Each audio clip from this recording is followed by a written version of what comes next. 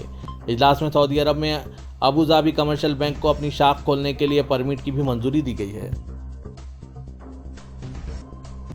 Pakistan Peoples party کی رہنما آصفہ بھٹو زرداری سندھ کے چھوٹے بڑے شہروں کے بعد ملک کے سب سے بڑے شہر کراچی میں پیپلز پارٹی کی انتخابی مہم چلانے میدان میں اتر آئی ہے۔ ان کا کہنا ہے کہ 8 فروری پیپلز پارٹی کا دن ہوگا۔ ہماری طاقت یوتھ سے ہے جو بلاول کی صورت میں ایک نوجوان وزیر اعظم دیکھ رہے ہیں۔ بہتر صحت اور مفت تعلیم پیپلز پارٹی کے منشور کے اہم جز میں ہے۔ ہم چاہتے ہیں کہ مہنگائی کے ستانے پریشانی عوام کو زیادہ سے زیادہ ریلیف دیں۔ بلاول اگر اقتدار میں آئیں گے تو عوام کی خدمت کے اعلیٰ مثال قائم کریں گے۔ ان کے قدیم شہر ٹہٹا سے آصفہ بھٹو زرداری نے انتخابی مہم کا آغاز کیا۔